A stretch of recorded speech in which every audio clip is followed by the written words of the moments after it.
Putusan pilot PT Sri Rejeki Isman atau Sritex membuat karyawan khawatir meski belum ada PHK dari perusahaan. Manajemen Sritex menyebut akan menempuh langkah kasasi ke Mahkamah Agung atas putusan pilot oleh Pengadilan Niaga Semarang, Jawa Tengah.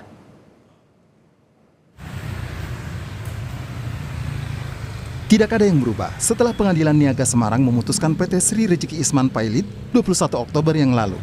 Karyawan tetap bekerja dan pabrik pun tetap berjalan seperti biasa. Namun, bukan berarti hal itu membuat karyawan Sritex tidak resah. Salah satunya Andreas yang bekerja di bagian finishing produksi selama 25 tahun. Andreas menyebut perusahaan belum mengurangi hak-hak para pekerja. Masih bekerja, masih ada pekerjaan, dan hak-haknya itu juga tidak ditunda.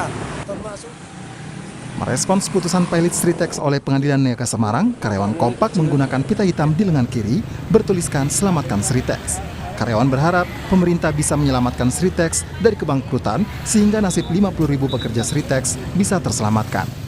Menko Perekonomian Erlangga Hartarto, Menteri Keuangan Sri Mulyani, dan Menteri Ketenagakerjaan Yasir Ly menghadap Presiden Prabowo Subianto di Istana Presiden pada Selasa siang.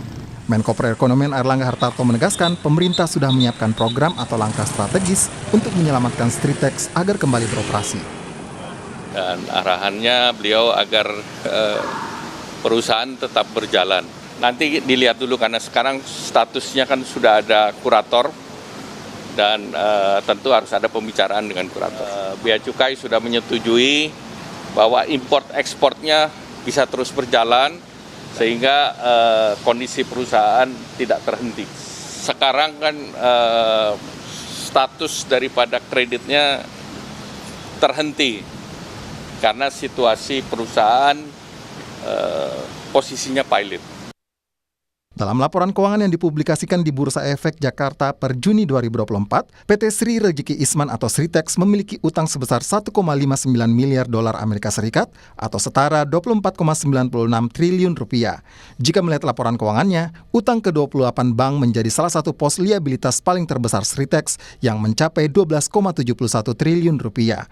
Direktur Utama PT Sri Rejeki Isman atau Sritex Iwan Setiawan Lukminto saat hadir di Kementerian Perindustrian Senin lalu menyebut ada 50.000 karyawan Sritex Group yang diminta tetap bekerja seperti biasa meskipun Pengadilan Niaga telah memutuskan Sritex Pilot karena gagal bayar utang.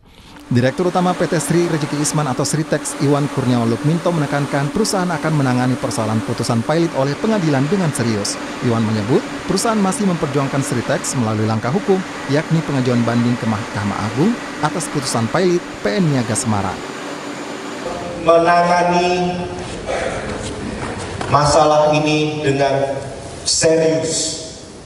Serius dalam arti kita mengupayakan sekuat tenaga untuk naik banding di Mahkamah Agung supaya Mahkamah Agung memberikan satu putusan untuk mencabut atau membatalkan keputusan Pengadilan Negeri Semarang tanggal 21 Oktober yang lalu. Presiden Prabowo Subianto memanggil sejumlah Menteri Kabinet Merah Putih diantaranya membahas pilotnya PT Sri Rejeki Isman atau Sritex. Pemerintah mengkaji upaya penyelamatan Sritex. Tim Liputan, Kompas TV.